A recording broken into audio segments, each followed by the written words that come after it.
साथियों, आज हम EPS 95 पर नई अपडेट के बारे में बात कर रहे हैं। साथ ही आपको यह भी बताएंगे कि अभी तक हमारा पेंशन क्यों नहीं लागू हुआ। 10 साल हो गए और कमांडर साहब रावत जी के नेतृत्व में ये सारा मीटिंगें चल रही है और डिमांड के लिए सारा कुछ हो रहा है, मगर अभी तक नहीं हुआ। इसी पे हम चर्चा करेंगे। अभी तक जैसे कि आपने देखा भी होगा कि पार्लियामेंट में भी हमारे संसद सदस्य जो हमारे पक्ष में बहुत सारे आ गए हैं और उन्होंने स्थगन प्रस्ताव भी दिया था, मगर सरकार ने उस पर कोई कार्रवाई नहीं किया।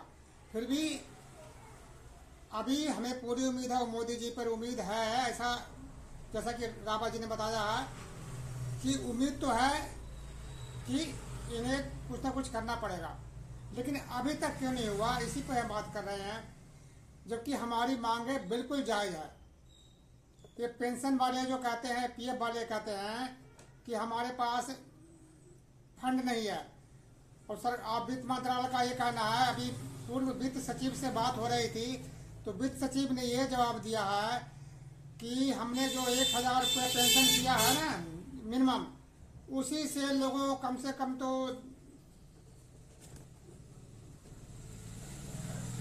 800-900 हजार करोड़ रुपए का नुकसान हो रहा है 1000 मिनिमम पेंशन करने में। तो यदि 7.5 पेंशन करेंगे तो कितना नुकसान होगा, इसकी कोई गणना अभी तक नहीं है। तो इसलिए हम बात कर रहे हैं कि क्यों नहीं हो रहा है। तो जैसा कि रावत जी ने अभी बताया है कि उन्होंने मोदी जी से बात किया था। मोदी जी ने उनको कई बार बुलाया। उनका ये कहना है कि ट्रेड यूनियन के कई नेता भी थे जो CBT में शामिल थे, मगर मोदी जी ने उन्हीं को क्यों बुलाया।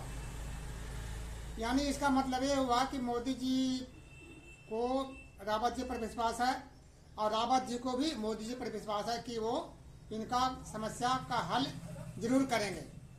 समस्या यहीं से शुरू हुआ है।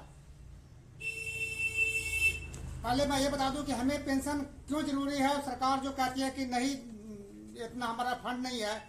आपको मैं बता दूं कि BJP का राज है हरियाणा, वहां वृद्धा पेंशन 3000 रुपये लागू है।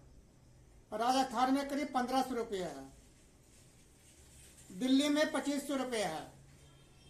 ये तब है जब उन्होंने एक पैसे का कोई योगदान नहीं किया। लेकिन हमारे जो EPS 95 के पेंशनर हैं, उन्होंने लाखों 1.5 लाख रुपये योगदान किया है। तो एक तरह से देखा जाए तो उनको ब्याज ही मिल रहे हैं। और यदि ऐसे कहीं FD वगैरह करा लेती है म्यूचुअल फंड वगैरह में, तो उनको ब्याज तो मिलता है मिलता, उनका मूल राशि पड़े रहते, मगर मूल राशि भी उनको गया और ब्याज भी नहीं मिल रहा। सरकार कहती है कि फंड नहीं है। और सरकार का फंड किस काम के लिए है?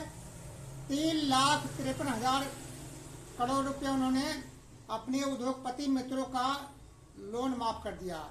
उन्होंने कई करोड़ रुपए लोन ले रखे थे, कई हजार करोड़। इसमें 3,53,000 करोड़ रुपए उन्होंने लोन माफ किया। ये संसद में ये मामला उठा। तो ऐसे स्थिति में जो वित्त सचिव का ये कहना कि हमारे बहुत नुकसान होगा, तो नुकसान तो होगा। नुकसान इनमें नुकसान नहीं दिख रहा क्या? ये जो अपने उद्योगपति मित्रों को जो ऋण माफ कर रहे हैं और करीब हर राज्य में जो वृद्धा पेंशन मिल रहा है, वो भी तो एक सामाजिक सुरक्षा है ना। तो उसके लिए आप पैसे दे रहे हैं, तो फिर हमारे तो पैसे पहले ही कटे हुए हैं जो PF ऑफिस के पास जमा है। तो आपको मिनिमम पेंशन को बढ़ा करके 7,500 रुपये करने में क्या परेशानी है? मेरे हिसाब से कोई परेशानी नहीं है। लेकिन फिर भी सरकार ने, मोदी सरकार ने अभी तक कुछ नहीं किया। इसका कारण वो भी मैं बता रहा हूँ आपको। मोदी जी के जो संगठन हैं, जो साथ में जो इनकी बात हो रही है, NSC के अशोक रावत जी हैं, उनके संगठन का ये नारा था, ये अंदर की बात है, हम मोदी जी के साथ हैं। एक तरफ तो ये नारा लगा रहे हैं कि ये अंदर की बात है, हम मोदी जी के साथ हैं, और फिर आप उसे लड़ोगे भी। ऐसे कैसे संभव है? उनका कहना है कि हमें ही क्यों बुलाया। रावत जी का कहना है कि हमें ही क्यों बुलाया, ट्रेड यूनियन का क्यों नहीं बुलाया। शायद मोदी जी को इस बात का पूरा पता है कि ये तो हमारे अपने आदमी है, बाबा जी कमांडर साहब हैं तो हमारे अपने आदमी है। जब ये कोई रुक आंदोलन करेंगे तो जब हमारा नुकसान होगा तो इनको सतावना दे करके इनको हम बैठा देंगे, और जब हमें कोई वोट की जरूरत नहीं होगी, कोई आंदोलन से हमें कोई फर्क नहीं पड़ने वाला होगा, तो आंदोलन करते रहो, सरकार को तो कोई फर्क पड़ना नहीं। अभी तक जो हमने जो अनुमान लगाया है उसमें यही हुआ है। क्यों कि जब महाराष्ट्र में चुनाव हो रहा था तब इन्होंने कोई आंदोलन नहीं किया, तब शांत से बैठे हुए थे। जब एमपी का इलेक्शन हो रहा था तब इन्होंने कोई आंदोलन नहीं किया, शांत बैठे थे। यानी जब आंदोलन की जरूरत थी तब उससे उनके मोदी जी के वोट पे फर्क पड़ता तो उस टाइम तो कैसे न कैसे उन्होंने संतावना दे करके या कैसे भी आश्वासन दे करके इनको चुप करवा दिया कि अभी अब शांत बैठो, हम आपसे बात किए हैं, अब बात करेंगे और आपको हम काम करेंगे। और ये आश्वासन आज नहीं, इनकी मीटिंग 2022 में भी हुई थी और 2025 में भी हुई थी, तब भी इनको अशोक कमांडर जी को मोदी जी ने दिया था आश्वासन कि हम करेंगे। लेकिन यहाँ तो आश्वासन से काम नहीं चलेगा ना, हमें पेंशन चाहिए, 7,500 रुपया जो पेंशन चाहिए डीए के साथ में। यदि उसमें मानते हैं कि सरकार को पेंशन एक साथ देने में बल पड़ेगी, लेकिन ये तो सरकार अभी तक उस पर कुछ तो करे, चलो भाई थोड़ा बहुत कम में से पे गुंजाइश हो सकता है, लेकिन अभी सारा मामला वित्त मंत्रालय से और श्रम मंत्रालय के मिलकर के इनकी मीटिंगें हुई है। सारा हाथ अब मोदी जी के ऊपर है कि मोदी जी क्या निर्णय लेते हैं। जब तक वो निर्णय नहीं देते हैं तो तब तक कुछ नहीं होना है। और मोदी जी और रावत जी के संबंध अच्छे हैं, तभी तो वो नारा लगाते हैं अंदर की बात है हम मोदी जी के साथ हैं। अरे भाई, आप मोदी जी के साथ रह के संघर्ष कैसे कर सकते हो?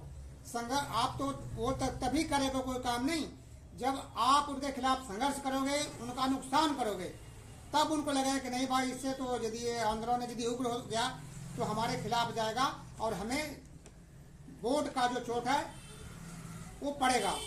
तो वोट का चोट तो इन्होंने दिया नहीं।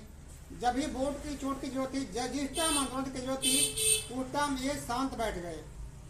ये बहुत दुखद बात है।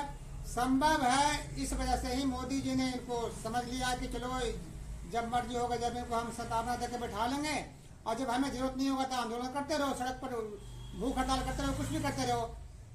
मोदी जी के कान पर तो कोई जू रेंगना नहीं है कि इन्होंने पहले भी बहुत सारे आश्वासन दे रखे हैं, लेकिन अभी तक कोई आश्वासन पूरा नहीं हुआ। तो हमें लेकिन अब हमारी मजबूरी क्या है कि हमारे जो कोई ट्रेड यूनियन तो है नहीं, सब अलग अलग हैं। और अभी जो भी कार्य करता है, कार्य करने वाले फिलहाल जो है, और जहाँ तक और भी कई संगठन हैं, लेकिन मुख्य रूप से अभी कमांडर अशोक रावत जी हैं।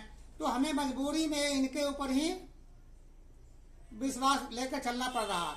लेकिन ये मैं इस वीडियो के माध्यम से सभी पेंशनरों को और खास करके अशोक रावत जी को, कमांडर जी को, ये मैं संदेश देना चाहता हूँ कि आपसी तालमेल से काम नहीं चलेगा। हमें इसके लिए संघर्ष करना पड़ेगा, उनको चोट पहुंचाना पड़ेगा। आप सिर्फ ये कहते हैं कि हम कुछ भी करने को तैयार हैं, कुछ भी कर लेंगे, लेकिन कुछ भी करेंगे नहीं, कुछ भी करना पड़ेगा। अभी तक जो रिकॉर्ड ये है कि जो भी जरूरत पड़ी है जिस टाइम आंदोलन की, उस टाइम आंदोलन नहीं हुआ है। यदि उस टाइम आंदोलन होता, इलेक्शन का टाइम आंदोलन होता, तो सरकार जरूर इस पे विचार करती। लेकिन अब तो मोदी जी के पास सब कुछ गया हुआ है, सब कुछ पहुंचा हुआ है, उन्होंने सिर्फ आश्वासन दे रखा है। लेकिन ये आश्वासन की पूर्ति कब होगा अभी तो कहना मुश्किल है, लेकिन फिर भी हमें भी उम्मीद है कि करेंगे। लेकिन जिस स्थिति में जो अब तक जो स्थिति हुआ है उसके हिसाब से हमें हर तरह से तैयार रहना है। और मैं कमांडर जी से यही सलाह दूंगा कि आप हर जगह पूरे देश में सड़कों पर आंदोलन, इनके खिलाफ आंदोलन करें और वहां आंदोलन करें जहां की इनको नुकसान हो। अभी जल्दी बिहार में इलेक्शन होने वाला है, आप पेंशनर सभी को इकट्ठा करके इनके खिलाफ किसी भी हालत में यदि आश्वासन देते हैं तो चुप होने की जरूरत नहीं है, बल्कि इनके खिलाफ हमें आंदोलन जारी रखना है, तभी हमें पेंशन मिलेगा।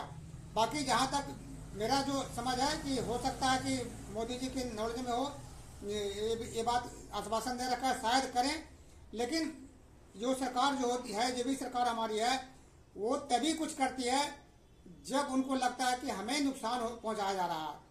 यदि उनको नुकसान का कोई खतरा नहीं है तो कुछ नहीं करेगी। हमारे जो पेंशनर हैं, जितने भी पेंशनर हैं, उनकी ताकत कम नहीं है, लेकिन जरूरत है उसको ताकत को सही दिशा में इस्तेमाल करने का, तभी हम कामयाब होंगे। वरना हम आंदोलन करते रहेंगे, आश्वासन मिलता रहेगा, लेकिन हमें कुछ नहीं मिलेगा। इसलिए दोस्तों, हम भी आगे इसके लिए कुछ करेंगे, लेकिन अभी मेरा सलाह यही है। इसलिए आपको यदि ये वीडियो अच्छा लगता है तो कमेंट जरूर करिए और इसको आगे बढ़ाइए, और यदि पहले बार देख रहे हैं तो सब्सक्राइब भी करिए। ये जितना अधिक से अधिक लोगों को पास पहुँचाइए, ताकि हर किसी को इसके बारे में जानकारी मिल सके, और जो भी नई अपडेट आएगा वो हम देते रहेंगे। आजकल वीडियो में बहुत सारे वीडियो बना रहे हैं, डेली बोल रहे हैं कि भाई मार्च से लागू हो जाएगा, अगले महीने से लागू हो जाएगा। वो सिर्फ बेवकूफ़ बना रहे हैं, अपने वीडियो बना करके अपना व्यू बना प्राप्त करने के लिए कर रहे हैं। वो आपके लिए कुछ नहीं कर रहे हैं। डेली हम यूट्यूब पर सुनते हैं कि पेंशन लागू हो गया, अगले महीने से लागू हो गया। वो सिर्फ बेवकूफ़ बनाने के अलावा कुछ नहीं कर रहे हैं। इसलिए अच्छा है कि ऐसे वीडियो को आप मत देखें। कभी भी जरूरत हो तो हमारे इस पे आप संपर्क कर लें, आपके हर मैसेज का हम जवाब देंगे। दोस्तों, जय हिंद।